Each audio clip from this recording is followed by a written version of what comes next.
ሱረቱል ቀድር።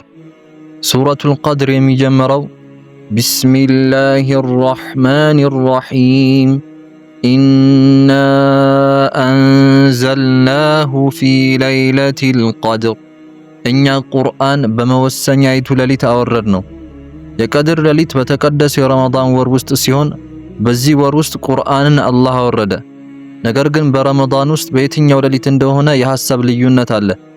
ከነዚህ ዘገባዎች ውስጥ በጣም የታወቀው በረመዳን የመጨረሻዎቹ 10 ሌሊቶች ውስጥ አንዱ እንደሆነ ነው። በተለይም በጎዶሎ ቀናቶች ውስጥ በደንብ ይጠረጠራል። ነገር ግን በ10ሩም ሌሊቶች ውስጥ የሚፈልጉትን መፈለግ ምንም ጉዳት የለውም። እዚህ ጋር አንድ ጥያቄ ሊነሳ ይችላል። እሱም ቅዱስ ቁርአን ለነብዩ ሰለላሁ ዐለይሂ ወሰለም በ23 ዓመት ውስጥ እንደወረደ እናውቃለን። ታዲያ ቁርአን በአንድ ሌሊት ወረደ የሚለው እንዴት እንረዳው ካልን አላህ ከለውሐል መሕፉዝ ወደ ቅርቢቷ ሰማይ ያወረደበት ሲጠቁም ለነብዩ ሰለላሁ ዐለይሂ ወሰለም በክፍል በ23 ዓመት ውስጥ ቀስ በቀስ ወርዷል። ቀድር የሚለው ቃል ብዙ ትርጉሞች አሉት። አንደኛው መወሰን፣ መደንገግ ነው። ትርጉሙም በዚህች ሌሊት የዓመቱ ጉዳዮች ሁሉ ይወሰናሉ እንደማለት ነው። ምን ያህል እንደምታገኝ፣ ማን እንደሚወልድ፣ ማን እንደሚያገባ፣ የማን ዓመት ጥሩ እንደሚሆን ወዘተ ግልጽ ይሆናል። ይህ ሁሉ በዚህች ሌሊት የምታደርገው ዱዓ ወይንም ጸሎት ላይ የተመሰረተ ነው። ሌላው የቀድር ትርጉም ታላቅ ክብር ነው። ይህም ማለት አላህ ሱብሓነሁ ወተዓላ እጅግ የተከበረውን መጽሐፍ ቁርአን በታላቁ መላእክት አማካኝነት ለተከበሩት ነቢይ ሰለላሁ ዐለይሂ ወሰለም በከበረው ወርና እጅግ በተከበረችው ሌሊት አወረድ ነው ማለት ነው።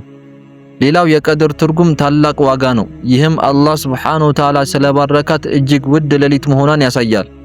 ወማ አድራከ ማ ለይለቱል ቀድር፣ መወሰኛይቱ ሌሊት ምን እንደሆነች ምን አሳወቀህ? እዚህ ጋር አላህ ይህች ልዩ ሌሊት ምን እንደሆነች ሊነግረን ነው።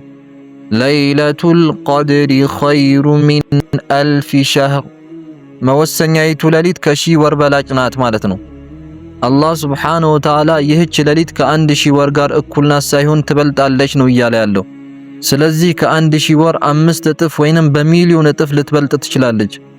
1000 ወር ከ80 ዓመት በላይ ጋር እኩል ነው።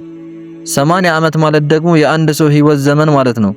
ይህች ሌሊት እጅግ የተከበረች ከመሆኗ የተነሳ የቀረውን ህይወትህን አቅጣጫ ልታሲዝ ወይንም ልትለውጥ ትችላለች እንደማለት ነው።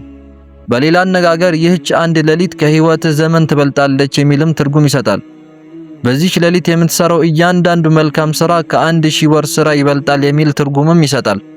ተነዘሉል መላኢከቱ ወሩሑ ፊሃ ቢኢዝኒ ረቢሂም ሚን ኩሊ አምር፣ መላእክትና መንፈሱ ጅብሪል በጌታቸው ፈቃድ በነገሩ ሁሉ ወደ ምድር ይወርዳሉ። አላህ ሱብሓነሁ ወተዓላ መላእክት ወረዱ ብሎ በታለፈ ጊዜ አላበቃም። ይልቁኑ ተነዘሉ ይወርዳሉ ነው ያለው። ይህም ማለት በየዓመቱ በዚህች ሌሊት ይወርዳሉ ማለት ነው። አንዳንዶች ሩህ መንፈስ የተባለው መልአኩ ጅብሪል ነው ይላሉ። ሌሎች ደግሞ ከመላእክት የሚበልጥ ታላቅ ፍጡር ነው ይላሉ። ሌሎች ደግሞ ሩህ ማለት ራእይ ወይንም መገለጥ ነው የሚሉም አሉ። በአላህ ፈቃድ መላእክትና ሩህ ለጉዳዮች ሁሉ በዚህች ሌሊት በረከትና መፍትሄ ለማምጣት ይወርዳሉ።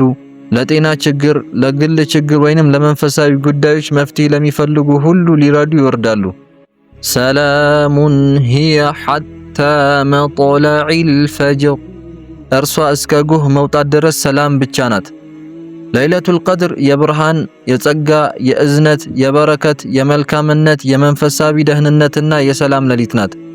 ይህች ሰላም እዚያው ያለች ቢሆንም እኛ ግን ፈልገን ልናገኝ የሚገባ ሰላም ነው። ሰላምን ማግኘት የምንችለው በውስጣችን ሰላም ሲኖረን ብቻ ነው። እንደምናየው ለይለቱል ቀድር በዚህ ሌሊት የሚሰሩ መልካም ስራዎች ከ1000 ወር የሚበልጡባት ልዩ ሌሊት ናት።